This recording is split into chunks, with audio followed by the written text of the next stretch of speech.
ರಾಜ್ಯದಲ್ಲಿ ಅತಿ ದೊಡ್ಡ ಒಂದು ಸರ್ಕಾರ ಮತ್ತು ಕಾಂಟ್ರಾಕ್ಟರ್ಗಳ ನಡುವೆ ದೊಡ್ಡ ಆಂತರಿಕ ಯುದ್ಧ ಆರಂಭ ಆಗಿದೆ. ಹಾಗಾಗಿ ನಾನು ಕಾಂಟ್ರಾಕ್ಟರ್ ಸಂಘದ ಅಸೋಸಿಯೇಷನ್ ಅಧ್ಯಕ್ಷರಿದ್ದಾರೆ, ಪರಿಶಿಷ್ಟ ಜಾತಿ ಮತ್ತು ಪಂಗಡದ ನಾಯಕರಿದ್ದಾರೆ. ಸರ್, ಈ ಕಾಂಟ್ರಾಕ್ಟರ್ಗಳೆಲ್ಲರೂ ಕೂಡ ಸತ್ಯ ಹರಿಶ್ಚಂದ್ರರ ಸರ್ಕಾರ ಯಾಕೆ ದುಡ್ಡು ಕೊಡ್ತಾ ಇಲ್ಲ? ಯಾಕೆ ಕಳಪೆ ಕಾಮಗಾರಿ ಮಾಡಿ ನೀವು ನಮ್ಮ ತೆರಿಗೆ ದುಡ್ಡನ್ನು ಹಾಳು ಮಾಡ್ತೀರಾ? ಸರ್ಕಾರ ಮತ್ತು ನೀವು ಅಧಿಕಾರಿಗಳು, ರಾಜಕಾರಣಿಗಳು ಶಾಮೀಲಾಗಿ ನೀವು ಭ್ರಷ್ಟಾಚಾರ ಎಸಗಿ ಈಗ ನಮ್ಮ ತೆರಿಗೆ, ನಮ್ಮ ಹಣವನ್ನು ಕೇಳ್ತಾ ಇದ್ದೀರಾ. ಸರ್, ಈಗ ಹಿಂದೆಗಡೆ ಕಾಂಟ್ರಾಕ್ಟ್ರು ಅಂದರೆ ಈ ಥರ ನೀವು ಹೇಳ್ದಂಗೆ ಕದೀಮ್ರು ಕಳ್ಳರು ಅನ್ನೋದಿತ್ತು. ಇವತ್ತು ಕಾಂಟ್ರಾಕ್ಟ್ರ್ ಪರಿಸ್ಥಿತಿ ಹೇಗಿದೆ ಅಂತಂದರೆ, ತನ್ನ ಹೆಂಡತಿ ಕತ್ತಲ್ಲಿರೋ ತಾಳಿನ ಅಡ ಇಟ್ಟು ತನ್ನ ಮಕ್ಕಳಿಗೆ ಫೀಸ್ ಕಟ್ಟೋಕ್ಕಾಗದೆ ತಪ್ಪಿಸ್ಕೊಂಡು ತಿರುಗಿ ಮತ್ತು ಪ್ರೈವೇಟಲ್ಲಿ 8% 10%ಗೆ ಬಡ್ಡಿಗೆ ತಂದು ಕೆಲಸ ಮಾಡಿದ್ದಾರೆ. ಇದರಲ್ಲಿ ಲಾಭ ಕಾಂಟ್ರಾಕ್ಟ್ರಿಗಿಲ್ಲ. ಕಾಂಟ್ರಾಕ್ಟ್ರ್ ಹೆಸರಿನಲ್ಲಿ ಶಾಸಕರು, ಮಂತ್ರಿಗಳು, ಅಧಿಕಾರಿಗಳೇ ಲೂಟಿ ಹೊಡಿತಾ ಇದ್ದಾರೆ. ಇವತ್ತೇನು ಕಾಂಟ್ರಾಕ್ಟ್ರಿಗಿಲ್ಲ. ಹಿಂದೆ ಇತ್ತು. ಇವತ್ತು ಕಾಂಟ್ರಾಕ್ಟರ್ಗಳನ್ನ ಇವಾಗ ರೋಡಲ್ಲಿ ಕಿತ್ತೋದ್ರೆ ಕಾಂಟ್ರಾಕ್ಟ್ರನ್ನ ಬೈತಾರೆ. ಆದರೆ ಸತ್ಯ ಇರೋದು ನೋಡಿ, ಹಿಂದೆಗಡೆ ನೋಡಿ, ಹಿಂದಿನ ಸರ್ಕಾರ ಏನು ಮಾಡ್ತು, ಕಾಂಟ್ರಾಕ್ಟರ್ ಹತ್ರ ಎಲ್ಲ ದುಡ್ಡು ಇಸ್ಕೊಂಡು 40% 50% ಟೆಂಡರ್ ಕರೆದ್ಬಿಡ್ತು. ಯಾರ ಸರ್ಕಾರ? ಹಿಂದಿನ ಸರ್ಕಾರ. ಬಿಜೆಪಿ ಸರ್ಕಾರ, ಕಾಂಗ್ರೆಸ್ನವರ ಬಿಜೆಪಿ ಸರ್ಕಾರ ಕಮಿಷನ್ ತಗೊಂಡು ಎಲ್ಲ ದುಡ್ಡು ತಗೊಂಡ್ಬಿಡ್ತು, ಟೆಂಡರ್ ಕರೆದ್ಬಿಡ್ತು. ಅವರು ದುಡ್ಡು ತಗೊಂಡು ಹೊಟ್ಟೋದ್ರು. ಇವತ್ತು ನಾವು ಕೆಲಸ ಮಾಡಿದ್ದೀವಿ, 2 ವರ್ಷ ಆದರೂ ನಮಗೆ ದುಡ್ಡಿಲ್ಲ. ಈಗ ದುಡ್ಡು ಕೊಡ್ಸೋರು ಯಾರು? ಯಾರಾದ್ರೂ ಸತ್ತು ಹೋದ್ರೆ ಕಾಯ್ತಾ ಇದ್ದಾರೆ ಇವರು. ಅವ್ರ ಹೆಸರಿನಲ್ಲಿ ಇಶ್ಯೂ ತೆಗಿಯೋದಕ್ಕೆ ಯಾರಾದರೂ ನೇಣು ಹಾಕ್ಕೊಂಡ್ರೆ ಇವ್ರು ನೇಣು ಹಾಕ್ಕೊಂಡ್ರು ಅಂತ ಸರ್ಕಾರ ವಿರುದ್ಧ ಮಾತಾಡೋಕ್ಕಿದ್ದಾರೆ. ಆದರೆ ಅವರು ದುಡ್ಡು ಇಸ್ಕೊಂಡು ಕರೆದ್ರಲ್ಲ ಟೆಂಡ್ರು, ಸರ್ಕಾರದಲ್ಲಿ ಹಣ ಇಲ್ಲದೆ ಅದನ್ನು ಇವ್ರು ಸರ್ಕಾರದ ಹಣ ಇಲ್ಲದೆ ಟೆಂಡ್ರ್ ಕದ್ಬಿಟ್ಟು ನಮ್ಮಲ್ಲಿ ದುಡ್ಡು ಇಸ್ಕೊಂಡು ಓಡಾಕ್ಬಿಟ್ರು. ಇವತ್ತು ಬರಬೇಕು, ಇವತ್ತು ಹಣ ಕೊಡೋಕ್ಕೆ ಬರಬೇಕು ನಮ್ಮ ಹತ್ರ. ಈಗ ನೋಡಿ, ಈಗ ಸಾವಿರಾರು ಕೋಟಿ ಇದೆ. ಈಗ ಈ ಸರ್ಕಾರ ಬಂದಾಗಿಂದ ಟೆಂಡ್ರೇ ಕರೆಯೋಕ್ಕಾಗ್ತಾ ಇಲ್ಲ, ಟೆಂಡ್ರ್ ಕರೆದಿಲ್ಲ. ಯಾಕೆ ಅಂತಂದರೆ ಹಿಂದಿನ ಸರ್ಕಾರ ಮಾಡಿರೋವಂಥದ್ದು ಹಣನ ಕೊಡಬೇಕು. ಈಗ ಕೊಡಿ ಅಂತ ಬಿಲ್ ಬಾಕಿ ಇದೆ ನಿಮ್ಮ ಪ್ರಕಾರ? ಸಾವಿರಾರು, ಒಂದೊಂದು ಇಲಾಖೆಯಲ್ಲೂ 8,000 10,000 ಕೋಟಿ ಬಾಕಿ ಇದೆ. ಇವರು ಅದನ್ನ ಮೊದಲು ಬಾಕಿ ಬಿಲ್ಗಳನ್ನ ಕ್ಲಿಯರ್ ಪರಿಹಾರ ಏನು ಸರ್? ನೀವು ಹೇಳಿದ್ರಿ ಹಿಂದಿನ ಸರ್ಕಾರ ಟೆಂಡರ್ ಕರೆದ್ರು, ಕಾಸಿಲ್ಲದೆ ಟೆಂಡರ್ ಕರೆದ್ರು, ನೀವು ಕೆಲಸ ಮಾಡಿದ್ರಿ ಅಂತೇಳಿ. ನಿಮಗೆ ಗೊತ್ತಿರಲಿಲ್ಲ ಸರ್ ಇದು? ಸರ್, ಈಗ ನೀವು ಯಾಕಂತ ಹೇಳಿದ್ರೆ ಉರಿಯ ಮನೆಯಲ್ಲಿ ಚಳಿ ನೀವು ಕಾಯಿಸ್ಕೊಂಡ್ರೆ ಇಲ್ವಾ? ಸರ್, ಈಗ ನಮಗೆ ಟೆಂಡರ್ ಕರೀತಾರೆ. ಆ ಟೆಂಡರ್ ಕರೆಯುವಾಗ ಹಣ ಇದೆ ಇಲ್ಲ ಅನ್ನೋದು ಸರ್ಕಾರ ಹೇಳಿಲ್ಲ. ಸರ್ಕಾರ ಹಣ ಇದ್ರೆ ಮಾತ್ರ ಟೆಂಡರ್ ಕರಿಬೇಕು. ಕಾಲಿದ್ದಷ್ಟು ಕಾಲು ಚಾಚಬೇಕು, ಹಾಸಿಗೆ ಇದ್ದರೆ ಕಾಲು ಚಾಚಬೇಕು. ಅದು ಮಾಡೋದು ತಪ್ಪು. ನಮಗೆ ಹುದ್ದೆ ಇಲ್ಲ, ನಮಗೆ ಉದ್ಯೋಗ ಇಲ್ಲ. ನಾವು ಬದುಕು ಕಟ್ಕೊಳ್ಬೇಕು, ಜೀವನ ಮಾಡಬೇಕು, ಕಾಂಟ್ರಾಕ್ಟ್ ಮಾಡಿ ಜೀವನ ಮಾಡಬೇಕು. ಈ ಸರ್ಕಾರದಲ್ಲಿ ನಿಮ್ಮ ಪ್ರಕಾರ ಎಷ್ಟು? ಅವರು 40% ಅಂತ ಹೇಳ್ತಾ ಇದ್ದಾರೆ ಯಾರು? ಕಾಂಗ್ರೆಸ್. ಈ ಸರ್ಕಾರದಲ್ಲಿ ಎಷ್ಟು ನಡೀತಿದೆ ಸರ್? ಸರ್, ಈ ಪ್ರಾಮಾಣಿಕವಾಗಿ ಹೇಳಿ sir. You are my good old friend. Sir, ಈಗ ಸತ್ಯ ಹೇಳಿ, ನಿಮ್ಮ ಬಗ್ಗೆ ನನಗೆ ಗೌರವ ಇದೆ ಸರ್. ನಾನು ಯಾವ ರಾಜಕೀಯ ಪಕ್ಷಕ್ಕೆ ಸಂಬಂಧಪಟ್ಟವನಲ್ಲ. ಸತ್ಯ ಹೇಳ್ತೀರ ನನಗೆ ಆಯ್ತು. ನಾನು ಸತ್ಯನೇ ಹೇಳ್ತೀನಿ. 10% ಹೇಳಿ ಈ ಸರ್ಕಾರದಲ್ಲಿ. ಸರ್, ಈ ಸರ್ಕಾರ ಬಂದ ಮೇಲೆ ಸರಿಯಾಗಿ ಟೆಂಡರ್ ಕರೀತಾ ಇಲ್ಲ. ಏನು ಹೇಳಿ ನಾನು? ಎಷ್ಟು % ಕಮಿಷನ್ ಅಂತ ಹೇಳಿ, ಏನು ಕಮಿಷನ್ ಅಂತ ನಾನು ಹೇಳಿ ಇವ್ರಿಗೆ ಹೇಳಿ. ಈಗ ಹಳೆ ಬಿಲ್ ತಗೊಳಕ್ಕೆ ಎಷ್ಟು ಕೊಡ್ತಾ ಇದ್ದೀರಾ ಸರ್? ಈಗ ಹಳೆ ಬಿಲ್ ತಗೊಳ್ಳೋದಕ್ಕೆ ಏನಾಗ್ತಾ ಇದೆ ಅಂದರೆ, ಹಳೆ ಬಿಲ್ ತಗೊಳಕ್ಕೆ ನೀವು ಹಿಂದೆ ಹೇಳಿದ್ರಿ ಬಿಜೆಪಿ ಕೊಟ್ಟು ತಗೊಂಡು ಬಂದಿದ್ದೀರಾ.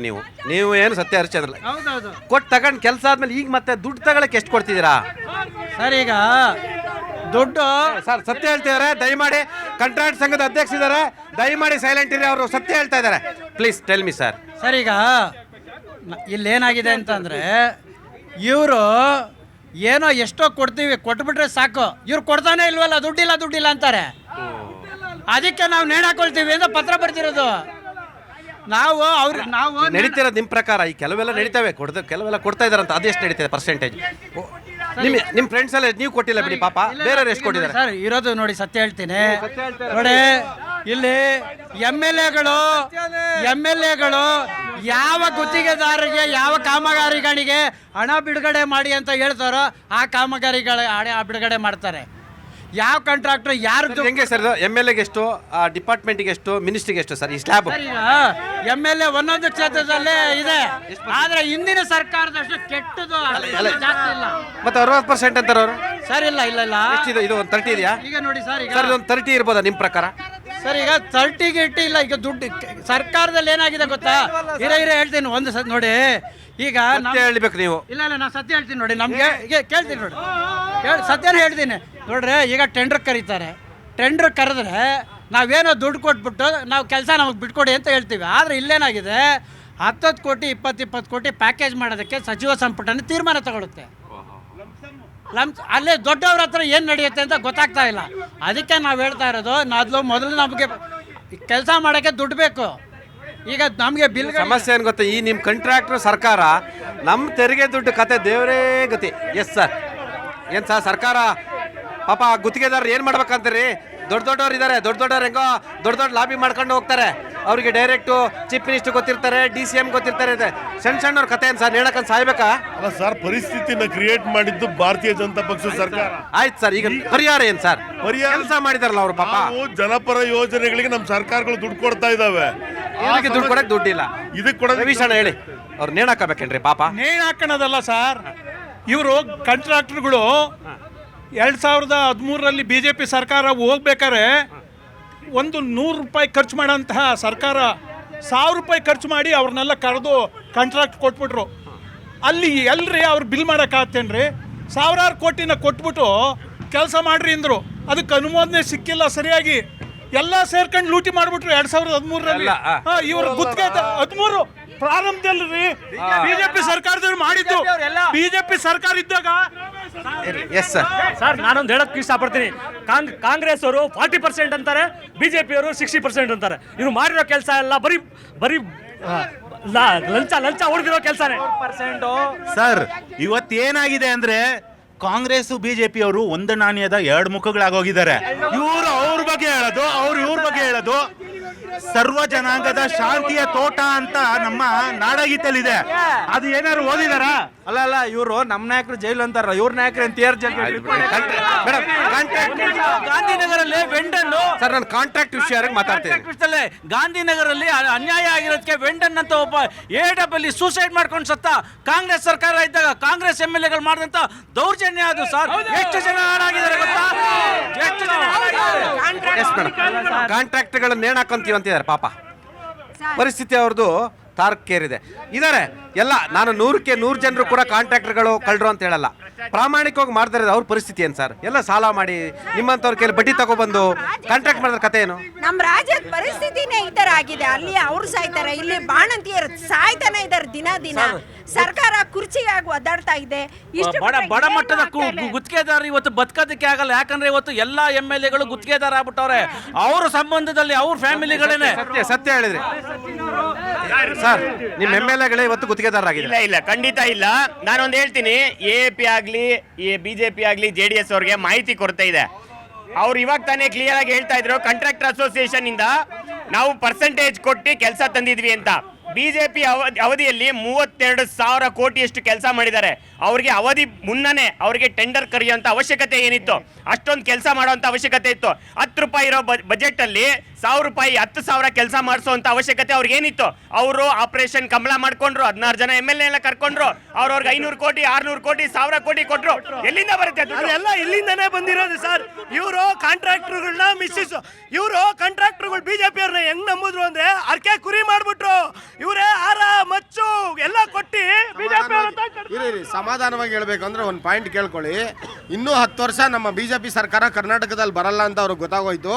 ಮುಂದಿನ ಕಾಂಗ್ರೆಸ್ ಸರ್ಕಾರ ಬಂದೇ ಬರುತ್ತೆ ಅನ್ನೋ ಅವ್ರಿಗೆ ಇಂಟೆಲಿಜೆನ್ಸ್ ಮಾಹಿತಿ ಕೂಡ ಇದ್ದಿದ್ರಿಂದ ಅವ್ರೇನ್ ಮಾಡಿದ್ರು, ಆದಷ್ಟು ಬೊಕ್ಕಸನ ಬರೀದ್ ಮಾಡಬೇಕು ಅಂತೇಳಿ ಎಲ್ಲ ಕೆರ್ಕೊಂಡ್ಬಿಟ್ರು. ನಿಮ್ಗೇನಾದ್ರೂ ಈ ಸರ್ಕಾರಕ್ಕೆ ಬಡ ಕಾಂಟ್ರಾಕ್ಟರ್ಗಳ ಸಾವು ನೋಡ್ಬೇಕಂತ ಆಸೆ ಇದೆ ಸರ್? ಖಂಡಿತ ಇಲ್ಲ. ನ್ಯಾಯವನ್ನು ಒದಗಿಸುವಂತಹದ್ದು ಕಾಂಗ್ರೆಸ್ ಸರ್ಕಾರ ಮಾಡುತ್ತೆ. ಇಂದಿನ ಸರ್ಕಾರದಲ್ಲಿ 40% ಹೆಚ್ಚಿನ ಆಸೆಗೆ ಹಣ ಬಿದ್ದು ಒಂದೊಂದು ಎಕ್ಸಾಂಪಲ್ 35 ಇಲ್ಲ, ನಮ್ದ್ರಲ್ಲಿ ಏನು ಇಲ್ಲ ಬಿಡಿ. ಸುಮ್ಮನೆ ಸರ್ ಕೇಳಿ, ಒಂದೊಂದು ಎಕ್ಸಾಂಪಲ್ ಕೇಳ್ತೀನಿ. ಮೈಸೂರು ಸ್ಯಾಂಡಲ್ ಸೋಪ್ ಒಂದು ಉದಾಹರಣೆ ತಿಳಿಸಿ ನಮಗೆ. 5 ವರ್ಷಕ್ಕೆ ಬೇಕಾದಷ್ಟು ಏನು ರಾ ಮೆಟೀರಿಯಲ್ ಅನ್ನ ಖರೀದಿ ಮಾಡ್ತಾನೆ ಅಂತ ಹೇಳಿದ್ರೆ ಯಾವ ರೀತಿ ಅವರು ಅವ್ಯವಹಾರ BJP ಸರ್ಕಾರದಲ್ಲಿ ನಡೆದಿದೆ. ಅದೇ ರೀತಿ ಎಲ್ಲ ಕಾಂಟ್ರಾಕ್ಟರ್ಗಳಲ್ಲಿ ಏನು ಒಂದು 100 ರೂಪಾಯಿ ಕೆಲಸಕ್ಕೆ 1000 ರೂಪಾಯಿ ಟೆಂಡರ್ ಕೆಲಸ ಇಲ್ದಿದ್ರು ಕೆಲಸ ಮಾಡಿಸೋದು, ಕೆಲಸ ಮಾಡ್ತಿದ್ರು ಬಿಲ್ ಪಾಸ್ ಮಾಡಿಸೋದು. ಇವತ್ತು ಬಿಲ್ ಕೊಡಲ್ವಾ? ಜಾತಿ ಗಣತಿ ವರದಿಗೆ ಒತ್ತಾಯ ಮಾಡ್ತೀರಾ? ಬಡ ಕಾಂಟ್ರಾಕ್ಟರ್ ಪರವಾಗಿ ಬಿಲ್ ಕೊಡಿ ಅಂತ ಯಾಕೆ ಒತ್ತಾಯ ಮಾಡಲ್ಲ ತಾವು? ಇದೇನಾಗಿದೆ, ಈಗಾಗಲೇ ಮಾದೇವಸ್ವಾಮಿ ಹೇಳಿದ್ರು. ಏನು ಹೇಳಿದ್ರು? ಏನು ಇಲ್ಲಿ ಹಣ ಇಲ್ಲದೇನೆ ಟೆಂಡರ್ಗಳನ್ನ ಕಾಲ್ ಮಾಡಿ ಟೆಂಡರ್ಗಳನ್ನ ಇಶ್ಯೂ ಮಾಡಿಬಿಟ್ರು, ಆಯ್ಕೆ ಮಾಡಿಬಿಟ್ರು. ಅವರು ಹಣ ಇರ್ಬೋದು ಅಂತಂದ್ಬಿಟ್ಟು ಕಾಂಟ್ರಾಕ್ಟರ್ಗಳು ಪರ್ಸೆಂಟೇಜ್ ಕೊಟ್ಟು ಅದನ್ನು ಪರ್ಸೆಂಟೇಜ್ ಮೇಲೆ ತಗೊಂಡು ಕೆಲಸ ಮಾಡಿದ್ರು.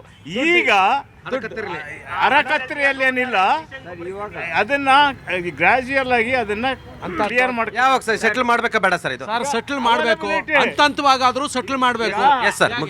ಇವತ್ತೇನಾಗಿದೆ ಅಂದ್ರೆ ಹಣಕಾಸು ಸೆಂಟ್ರಲ್ ಗೌರ್ಮೆಂಟ್ GST ಹಣ ನಮ್ ಸರ್ಕಾರ ಕೊಡ್ತಾ ಇಲ್ಲ. ಅದಕ್ಕಾಗಿ ನಮ್ಗೆ ಇವತ್ತು ಹಣ ಶಾರ್ಟೇಜ್ ಆಗಿದೆ. ಈ ಮೂರ್ಖರು ಬಿಜೆಪಿ ಇದೇ ಇವತ್ತು ಮಧ್ಯಪ್ರದೇಶ ಸೆಂಟ್ರಲ್ ಗೌರ್ಮೆಂಟ್ ನಮಗೆ ಬರೋ GST ಹಣ ತಂದ್ಕೊಡಕ್ಕೆ ಯೋಗ್ಯತೆ ಇಲ್ಲ. ಸ್ವಲ್ಪ ಇರೋದು ಮಧ್ಯಪ್ರದೇಶದಲ್ಲಿ ಎಷ್ಟು GST ಹೋಗುತ್ತೆ, ಕರ್ನಾಟಕದಲ್ಲಿ ಎಷ್ಟು GST ಹೋಗುತ್ತೆ ಮಾತಾಡ್ತೀರಾ ಸರ್? ಕಾಂಟ್ರಾಕ್ಟರ್ಗಳು ಪತ್ರ ಬರೆದಿದ್ದಾರೆ. ಯಾರೋ 10 ಜನ ಮೋಸ ಮಾಡಿರ್ಬೋದು, ಇನ್ನು 90 ಜನರ ಬದುಕು ಅವ್ರದ್ದು ಕುಟುಂಬ ಇರುತ್ತೆ. ಅವ್ರು ನಂಬ್ಕೊಂಡು 100 ಜನ ಕಾರ್ಮಿಕರು ಇರ್ತಾರೆ.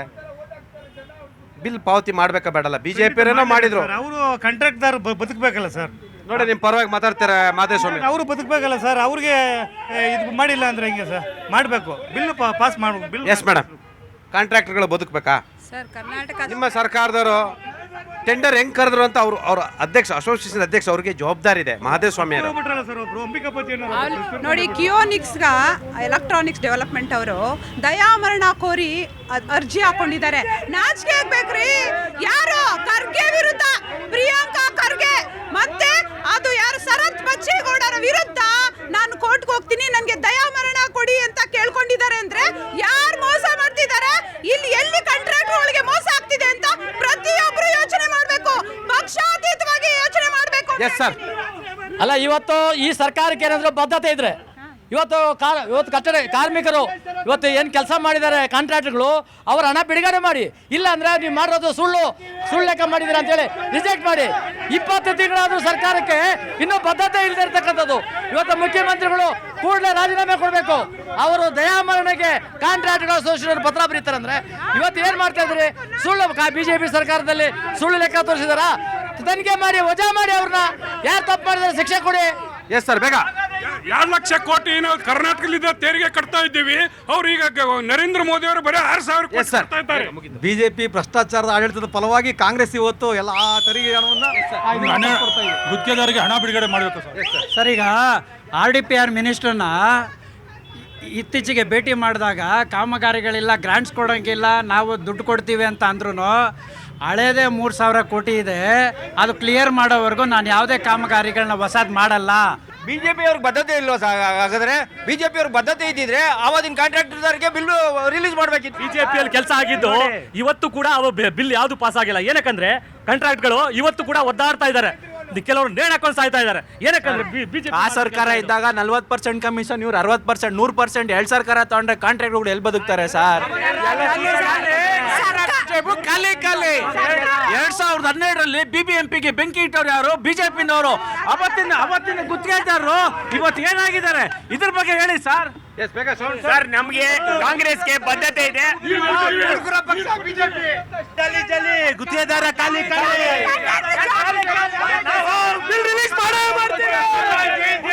ಇವತ್ತು ಸರ್ಕಾರ ಇಷ್ಟೆಲ್ಲ ಮಾತಾಡ್ತಾರಲ್ಲ ಕಾಂಗ್ರೆಸ್ ಅವರು, ಇಲ್ಲಿ ಇಷ್ಟೆಲ್ಲ ಸತ್ಯನ ತಿಳಿಸೋಕೆ ಪ್ರಯತ್ನ ಬಿಡಲ್ಲ.